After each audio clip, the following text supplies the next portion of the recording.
অতনু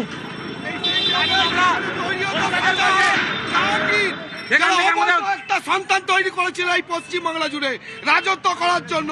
বাবর থেকে ঔরঙ্গজেবের জন্ম এই অফিসটা থেকে, যার জন্য আজ এই সমাজ না আজ আমাদের এই পশ্চিম বাংলার রসাতলে চলে গেছে। এটাকে সবার আগে দরকার এখান থেকে এটা তুলে আনতে হবে, কারণ আমরা যারা 10 বছর আগে তৈরি করেছিল পুরোপুরি বেআইনিভাবে। এখানে একটা রুটি বেকারি ছিল, তার সম্পত্তি জোর করে দখল করে নিয়ে অভিষেক ব্যানার্জির নেতৃত্বে এখানকার কিছু ক্রিমিনালকে দিয়ে এই পার্টি অফিসটাকে তৈরি করা হয়েছিল। জাহাঙ্গীরদের মতো ক্রিমিনালদের এই পার্টি অফিস থেকে এরা তৈরি করেছিল। অভিষেক ব্যানার্জির নেতৃত্বে প্রতিদিনই এখানটা ক্যাম্প করতো ওরা। যখনই অভিষেক ব্যানার্জি এখানে আসতো তখনই সাধারণ মানুষের তো ক্ষতি করতো, প্লাস ছোটো ছোটো দোকানদার যত গাড়ি ঘোড়া যত আসতো তাদের কোনো কিছু শান্তিতে করতে দিত না, না মানুষ চলাচল করতে পারতো, না কোনো গাড়ি চলাচল করতে পারতো। কিন্তু আমরা চাইছি আজকে বিপত্তারিণীর দিনে বিপদকে আমরাকে তাড়িয়ে দিচ্ছি এই অভিষেক ব্যানার্জির নেতৃত্বে। এখানকার কিছু ক্রিমিনালরা হয়ে আমাদের আজকে আমতলা চত্বরটা পুরো নষ্ট করে দিয়েছে এরা। ভুরি ভুরি অভিযোগ সাধারণ মানুষের। কোথাও গিয়ে বোঝা যাচ্ছে বিজেপি এ রাজ্যে ক্ষমতায় আসার পর সাধারণ মানুষ মুখ খুলতে পারছে, সাধারণ মানুষের ভয় আউট ভরসা ইন, এবং সে কারণে এই অভিযোগগুলো তারা করতে পারছেন, একেবারে ক্যামেরার সামনে বলছেন। অভিষেক বন্দ্যোপাধ্যায়ের এই আমতলার অফিস, এই অফিস লিপস অ্যান্ড বাউন্ডস এর এই প্রশ্নটা উঠছে। 15 জুলাইয়ের নোটিশ যেটা, সেই নোটিশে কার নাম রয়েছে সেই নোটিশ দেখাচ্ছি আপনাদের। অমিত বন্দ্যোপাধ্যায়ের নাম। কে এই অমিত বন্দ্যোপাধ্যায়, যিনি লিপস অ্যান্ড বাউন্ডস এর ডিরেক্টর?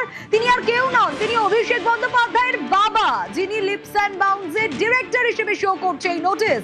এবং অমিতকে লিপস অ্যান্ড বাউন্ডস এর ডিরেক্টর বলে যেরকম উল্লেখ করা হয়েছে, আরো দুজনের নামও রয়েছে। এবং আমতলার পার্টি অফিসের নির্মাণ নিয়ে শুনানিতে আসার নোটিশ, তৃণমূল আর লিপস অ্যান্ড বাউন্ডস তাহলে কি কোথাও গিয়ে মিলে মিশে একাকার হয়ে গেছে? অর্পণ রয়েছে আমার সঙ্গে, অর্পণের কাছ থেকে জানতে চাইবো। অর্পণ, এই প্রশ্নগুলো উঠছে কারণ লিপস অ্যান্ড বাউন্ডস এর সম্পত্তিতে কি তৃণমূলের এই পার্টি অফিস, এই প্রশ্নটাও যেরকম উঠছে। সাধারণ মানুষ তাদের যে ভুরি ভুরি অভিযোগ, যে বাইটগুলো আমরা দেখছি, সাধারণ মানুষ ক্যামেরার সামনে বলতে পারছে যা 4 মের আগে পর্যন্ত কোনোদিন বলা সম্ভবই হয়নি। তাই সাধারণ মানুষেরও ভয় আউট ভরসা ইন কোথাও গিয়ে। একদমই দেখো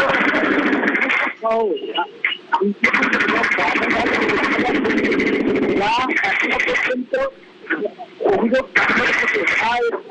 রাজ্য পরিবর্তনের পর তুমি দেখেছো যে একাধিক সময় যে হামলা। অর্পণ, তোমার কথা স্পষ্ট নয়, এই আর্থ মুভারের ভাঙার আওয়াজে তোমার কথা একেবারে স্পষ্ট আসছে না। আমরা যে ছবি দেখাচ্ছি একের পর এক কার্নিশ গুলো ভেঙে ফেলা হচ্ছে, যে কার্নিশ গুলো, সেই কার্নিশ একের পর এক ভাঙা হচ্ছে। এরপর অভিষেক বন্দ্যোপাধ্যায় রামতলার অফিস, 3টে আর্থ মুভার ইতিমধ্যেই কাজ করছে। এবং কি অভিযোগ, নির্মাণের অভিযোগে নিয়ে অভিযোগটা উঠে আসছে, সেটাই ভয়ঙ্কর।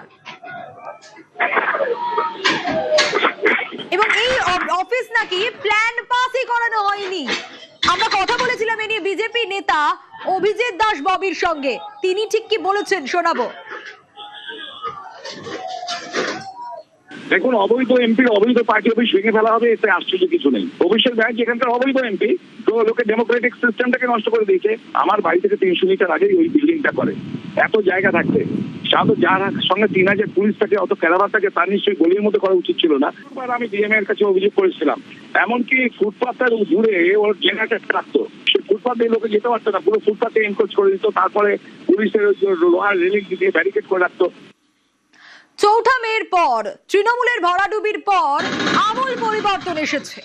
তৃণমূলও ভাগ হয়ে গেছে, নব তৃণমূল আমরা দেখেছি। এবং একে একে মমতা বন্দ্যোপাধ্যায়ের ছায়া সঙ্গী যারা ছিলেন তারাও সাথ ছাড়তে শুরু করেছিলেন।